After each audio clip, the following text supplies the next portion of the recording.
38 minutos en toda la República Argentina y tenemos en línea al editor y fundador de Panamá Revista, un escritor de poesía, Recuerdo Agua Negra, entre otras, de memoria, y codirector de la consultora Escenarios. Me estoy refiriendo a un viejo amigo, Martín Rodríguez. ¿Cómo estás, Martín? Acá, ¿cómo andás, Fer? Bien, bien, acá estamos con Tony Lizano. Así que, bueno, la verdad que un gusto tenerte en el programa.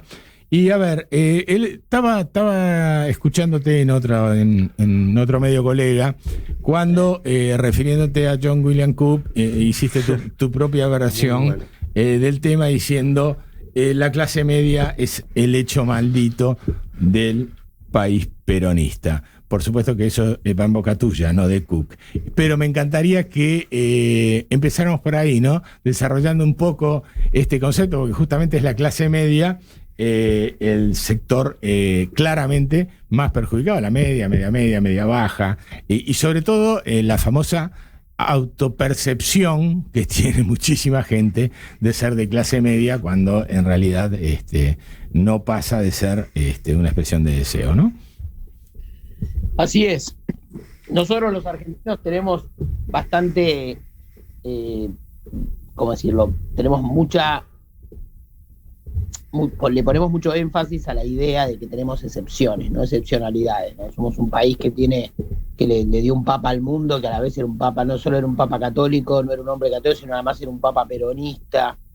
En el peronismo mismo, en la política argentina, encontramos cualidades, excentricidades, en el fútbol, en la música, ¿no? En general los argentinos tenemos una autopercepción alta de nuestra contribución, digamos, al mundo, ¿no? Y que me parece bien. Yo no estoy peleado con esa idea, ¿no? Que la otra vez, en una entrevista, Connie Duprat, los directores de Homo Argentum, decían, bueno, la Argentina es un país, no es para tanto. Y a mí me parece que con ironía, con humor, con amor, también con amor, uno puede exhibir cuando lo puede hacer, donde lo pueda hacer, ciertas cualidades que hacen a la Argentina distinta, como otros, y como uno tolera, acepta y hasta consume, como otros ciudadanos del mundo también, digamos, que son patriotas de su patria y que tienen su propia, ¿no? su forma de hacerlo. ¿No? Digamos, los italianos, los brasileños, los uruguayos, los rusos, los ucranianos, qué sé yo, todo el mundo tiene también, de algún modo, es un exportador de valores. En muchos casos hay gente que no, qué sé yo, no sé. Ahora, la Argentina tiene una virtud, Fer, yendo a la pregunta, que es la clase media. Es decir, la Argentina tiene una distinción, que es haber producido a lo largo de su historia un país de clase media, también simultáneo al movimiento obrero organizado, simultáneo al peronismo, simultáneo a un montón de cosas. Pero es un país que tiene una impronta de clase media. Alguna vez, hace muchos años, se decía que el éxito de Mafalda, de la obra de Quino, era haber sido, creo que lo decía Rodrigo Fresana, haber sido la novela de la clase media, ¿no? Que en el fondo era algo así como la novela de la clase media. Seguramente es exagerado y es más segmentado a un perfil de esa clase media, porque como vos bien decís, ¿qué significa esa autopercepción? ¿Qué significa? Que mucha más gente que la que podría dar o su capital social o su nivel de ingreso, depende de donde quieras delimitar, forma parte de la clase media. Significa que es la gran promesa argentina, es decir, fue su realidad, fue un país de clase media, un país, y también fue, y sigue siendo, a partir de 1983, la última promesa argentina, incluso la promesa del propio peronismo. O sea, en 1983 llegamos a la democracia y era imposible, gracias a Dios, ese proceso militar. Pero tampoco era posible ni la patria peronista ni la patria socialista. O sea, lo que era posible es un país de clase media. El triunfo de Alfonsín no es que consagra a los radicales a tener las nuevas mayorías democráticas, es que de algún modo clava una promesa futuro de la Argentina. Entonces, el peronismo, sí, que es el gran partido nacional, también es un partido que se readapta a eso. Menem trabó un vínculo con la clase media. sea, Menem no fue un político guiado. Se suele decir lo odia la clase. Lo que pasa es que por clase media hay que entender también algo, clases medias, hay que pluralizar, hay que entender algo más complejo que lo que podría ser una simple caricatura. Sí, no es algo lineal, es algo que tiene no es que múltiples expresiones, sí. Claro, no es el medio pelo, ¿no? A ver, perdón, estaba pensando ahora con lo que dice Martín en el 1 a 1. El 1 a 1 para un sector de la clase media lo enamoró. Tiene mucha razón en lo que dice.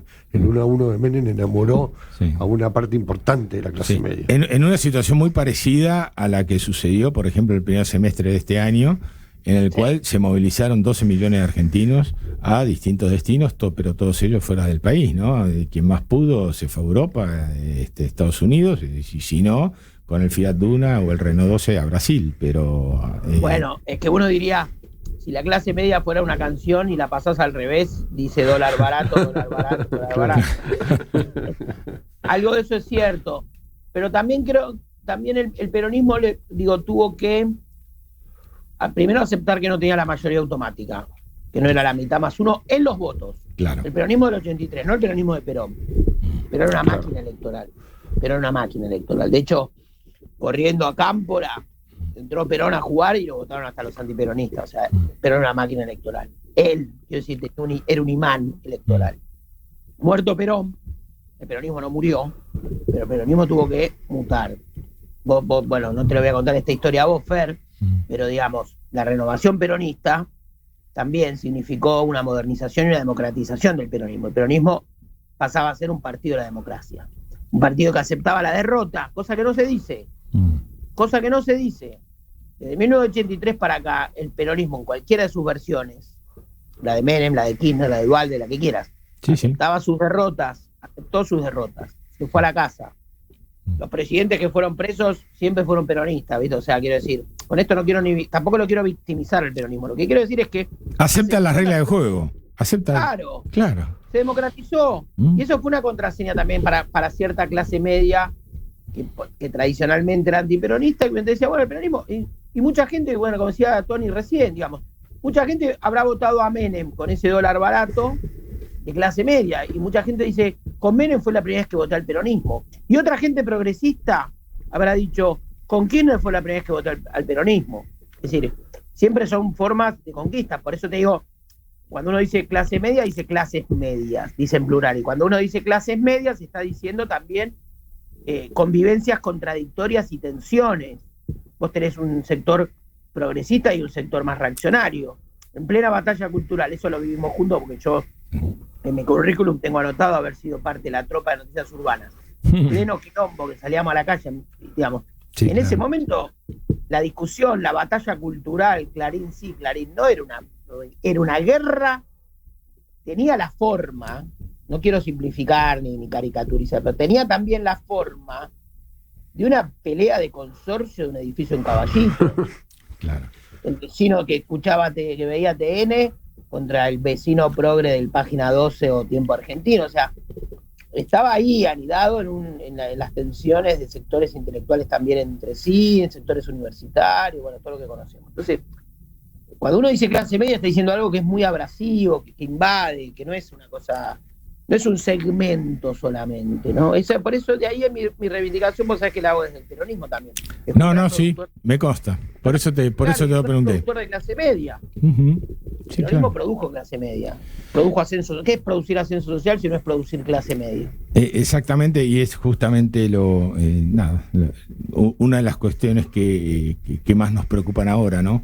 Porque claro, el movimiento social ascendente genera clase media y no es que queremos generar más clase media porque por una cuestión estética claro, o estadística. Es porque el futuro del país se mide ahí. A ver, pensando en movimientos sociales medidos en un punto, en una fecha, tomo el 7 de septiembre. ¿Qué ves ahí? ¿Ves un gran triunfo del peronismo? ¿Ves un gran conglomerado de la sociedad bonaerense diciéndole basta a Milei, sean de cualquier espacio político? Las dos cosas, todo eso dentro del 60% de la gente que fue a votar, ¿no? A ver, vamos vamos a desglosarlo de este modo. Dale. Lo primero es que el kirchnerismo, el gobierno hizo todo por perder en el conurbano. O sea, es una tormenta perfecta. Sí. Una tormenta perfecta.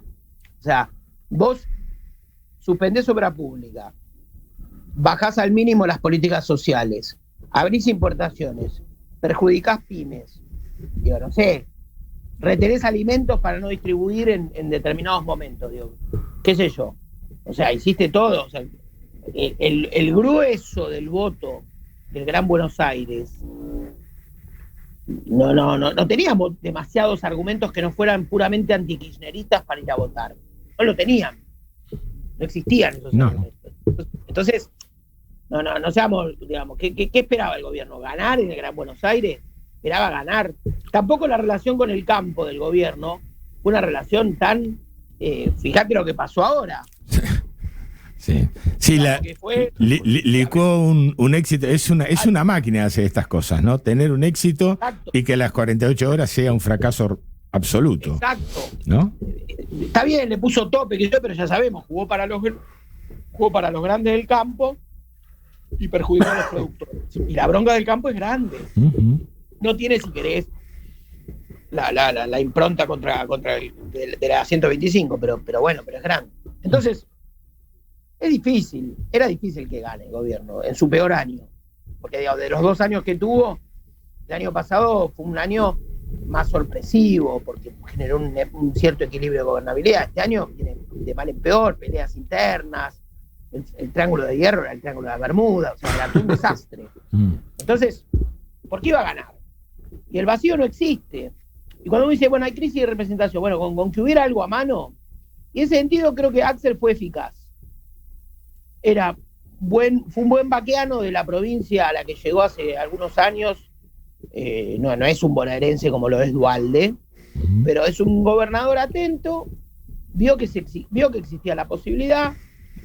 La Argentina está entrando en una recesión profunda, ve que la situación económica no da para más, se está estirando mucho, y el tipo vio. Entonces, ahora, Axel cae en una situación que es un poco la situación a la que empuja Cristina, tanto Cristina como Macri, ¿no? Los dos políticos dominantes de la grieta hasta hace 2 años, que están muy ocupados en que no haya una renovación. Macri se ocupó hasta donde pudo y Cristina se ocupa de que no haya una renovación. Entonces, el problema de ocuparte tanto tiempo de que no haya una renovación y pedir, como pasó con Alberto Fernández, que Alberto Fernández fue un desastre, él era un tipo sin esa chispa, sin ganas de ser líder. Pero cuando yo te lo grafico de este modo, Fer, para que entiendas para mí cómo funcionó Axel, en qué Axel salió ganando.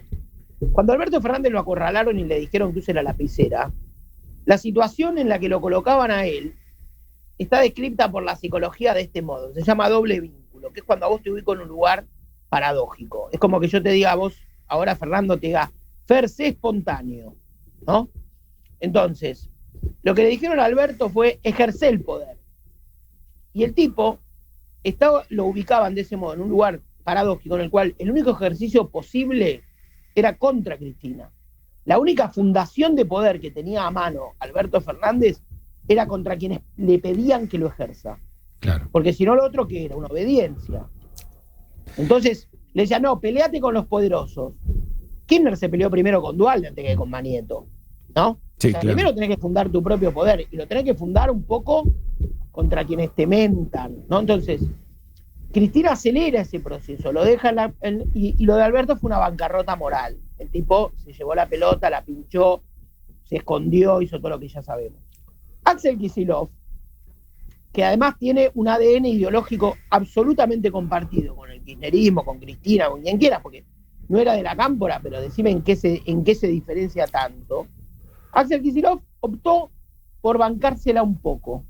Entonces, le dijeron, no puedes desdoblo. O él dijo, primero, yo desdoblo. No tenés que desdoblar.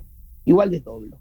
Entonces, la única fundación de su poder, entonces, fue desobedecer ese mandato. No le quedaba otro camino. Ahora, es lo único que hizo para tener una cuota de poder y para poder decir el 7 de septiembre, en un cálculo que hizo, que creo que evidentemente la vio, como se dice ahora, que tenía una para ganar. y esa la ganó. Sí, vamos a ver qué pasa en octubre. Y clavó las testimoniales también, Axel, ¿no? En otro gesto de rebeldía. Claro. Con 2 hombres suyos, en la primera y en la tercera, 2 triunfos absolutamente definitorios. O sea, tiene, y además ese halo de honestidad, y me encanta entrar con vos, justamente, que tenés esa capacidad de hablar de la dirigencia corrupta que supo y sabe tener el peronismo. De repente encontrar a alguien que, ¿te imaginas lo que le deben haber buscado a Axel? A Axel, Augusto Costa, a Carly Bianco, a todo el equipo de él. Cuestiones para decir que los cucas son lo peor de lo... Bueno, no pudieron encontrar nunca nada. Muchos años de ministro de Economía, 6 años de gobernador, no hay una sola denuncia. Y eso me parece que aparte es un signo distintivo, ¿no? Dentro de lo que es la dirigencia peronista. Por supuesto. La subestimación del valor de la decencia es una cosa, digamos, esta subestimación. Esto también sería una deuda o una adaptación del peronismo. No sé si es con la clase media, porque también es un prejuicio suponer, ¿no? Cuando te dicen, no, el reclamo de transparencia institucional es un típico reclamo de la clase media, como si la clase media fuese la paseadora de perro cocker de las aceras y corredores. Vos decís, mira, ¿sabes qué? Me parece que la decencia pública la premian todos, incluso la gente humilde que se rompe el lomo, que a las 5 o 6 de la mañana toma un tren del culo del mundo para laburar, también prefiere que los escasos recursos que hay en su municipio, en su provincia, que sea, no se los chafen, no se los choreen. Entonces, no es tan así. O sea, el discurso de la decencia es muy importante, porque la desconfianza en la política va de abajo hacia arriba, ¿no? Crece desde el pie, como decía Cita Rosa. Entonces, yo estoy de acuerdo que es un valor. Mi interrogante sobre Axel entonces pasa por otro lado, que es un poco el interrogante ideológico del peronismo, que es si el peronismo tiene una oferta, una propuesta y una idea sobre la sociedad que cambió. O sea, Kirchner creó el modelo a una idea, si querés, fordista, de recuperación del empleo productivo, etcétera, etcétera. Eso funcionó unos buenos años. Estuvo Duhalde, me parece que hizo algo importante Duhalde, ¿no? Que es una persona que merece reconocimiento. Por supuesto, Kirchner lo que hizo fue reconstruir sobre todo la política y darle cierta solidez a algunos aspectos. Luego eso se estancó. Es decir, no hay un consenso entre todos los economistas de que la Argentina desde el año 2011 no crece. Un país que produce alimentos, que está en el G20, como decía el sociólogo Mariano Canal, ¿no? Es decir, que la Argentina hace 15 años no crezca es un delito de lesa humanidad, que no crezca un punto, que no tenga, solo tiene, como lo describía un periodista, Máximo Montenegro, creo que era, solo tiene un serrucho, crece un poquito en los años electorales, no en este caso, no en este año, pero es que cuando hay elecciones, los gobiernos invierten, bajan un poco de guita, ¿no? El plan platita, que era un plan de Estado. Sí. En un serrucho, después, los años pares baja, pero el serrucho siempre se va inclinando. De 2011 para acá siempre estuvimos un poco peor. Claro. Entonces, mi sensación con Axel es decir, ¿qué ideas tenés para la Argentina? Que no sea, y que no sea, digamos, romper el déficit, una emisión, ¿no? Digamos, regalarle, no le vamos a dar a cada argentino una impresora para que se imprima los billetes, ¿no? Entonces, ¿qué idea hay de una Argentina productiva que sea distinta? Esa es mi interrogante con él. Martín, ¿cómo estás? ¿Sabés que te quiero hacer una pregunta? Porque leí un reportaje tuyo hace un tiempo. Hay una frase que me gustó muchísimo y que me parece que es muy interesante. Te voy a sacar de lo político. Porque a vos te gusta escribir, a nosotros nos gusta escribir. Y vos dijiste, hace unos años aprendí, creo que fue cuando estabas en el programa de Mario Weinfeld, hace unos años aprendí a vivir sin escribir. Esa frase me partió la cabeza. Porque yo creo que la escritura es como un poco lo que decía Lamborghini, que él estaba condenado. Y en tu caso, que sos poeta, periodista, bueno, escribís recontra bien. Bueno, contame un poco esa frase. Una cortita, creo que es aniversario de Mario Weinfeld, ¿no? Si no me equivoco, fallero fue 21. Hoy. Bueno, sí, exacto. Un programa, un faro para todos los que nos gusta la radio. Un maestro por donde se lo mire. Y un hombre, allá que hablábamos de decencia. Exacto. No, es una buena pregunta. Yo me desdoblo. Había una frase del querido Fowell que decía: escribir es pensar, ¿no? Tiene muchas interpretaciones y muchos caminos esa frase. Pero yo creo que uno nunca deja de pensar, ¿no? A mí la política, la literatura, la historia son pasiones. Son pasiones permanentes. Todos los días miro, pienso, qué sé yo, viste ahora que se recordó, por ejemplo, a José Ignacio Rucci. Digamos, todos los días hay una efeméride, todos los días hay hay un link mental posible, ¿no? Que entrelaza la relación de uno con la historia, con la política, las cosas que pasan en el presente, ni hablar, bueno, ahí sí te quedas, ahí sí que es imposible escribir, ¿no? Porque es imposible describir lo que pasó con las 3 flaquitas estas, las 3 chicas, ¿no? Este crimen espantoso, horripilante. Pero digamos, yendo a la pregunta, en algún momento tuve el atrevimiento de tal vez abandonar la literatura, de no sentir ese impulso, pero en realidad lo dejé descansando, ¿viste? Como un músculo que toma un reposo. Pero nunca dejé de pensar en las pasiones que tengo, que son esas. La poesía es una, la política del presente y la relación del presente con la historia, ¿no? Que es donde a mí me gusta ponerme, lo que a mí me sirve para pensar. En la historia argentina y bueno, en fin. Con los recursos, yo soy un poco autodidacta, o sea, me formé en la facultad hasta donde pude, hasta donde me dio el cuero, y después, porque abandoné por diversas razones, y después voy generando mis propios recursos para comprender esta realidad. Y la pasión de la política es inextinguible, y la pasión de la literatura está agarrada a lo mismo, que es la relación con la palabra. Y además, en mi caso, al no venir de por ejemplo, no soy politólogo, no soy, sociólogo, aunque tengo estudios, no me hago el antiintelectual, ¿no? Pero simplemente lo que digo es que también en la literatura encuentro un instrumental para pensar, ¿no? Lo que pasa. Entonces, por eso, y de hecho, los escritores que más me gustan son escritores que han tenido un vínculo con la política y con la historia, ¿no? O sea, vos nombraste a los Lamborghini, ¿no? Baldo, a Leónidas, digamos, escritores, todos los escritores que me gustan, de algún modo fueron mortificados por la historia política, ¿no? Así que, sí, tuve aquel momento que vos recordabas de esa entrevista, pero bueno, pero ya pasó. Bueno, mesa de autodidactas, mesas de yo comparto, te escuchaba atentamente. Ayer pensaba, muchas veces cuando termino de escribir, pienso, ¿y cómo comenzó todo esto que escribí? Y cuando empezaba a escribir no tenía ni idea de lo que iba a escribir, pero sí, claro, todo eso estaba dentro de mi cabeza y iba saliendo de una manera absolutamente natural, y bueno, y pasa por tenerlo, nombraste una palabra y creo que es la pasión que tenemos por la, claro, política, la pasión que tenemos por la escritura, la pasión que tenemos por nuestro país. Yo te agradezco muchísimo este ratito con todos nosotros, por la audiencia y porque realmente lo disfrutamos. Así que, bueno, por supuesto que no será la última. Te mandamos un fuerte abrazo, Martín. Un abrazo, Martín. Abrazo gigante, muchachos, cuídense mucho. Dale. Exactamente 13 horas, 1 minuto en toda la República Argentina. Tony, 10 segundos. Un lujito para cerrarlo de Martín. Sí. Y creo que te quiero agregar, semana clave, por el tema del servicio penitenciario, que nosotros lo adelantamos acá, la creación, ya se va a dar despacho, se va a firmar dictamen, así que va a estar listo para ser tratado en el recinto. Esto fue adelanto de Noticias Urbanas.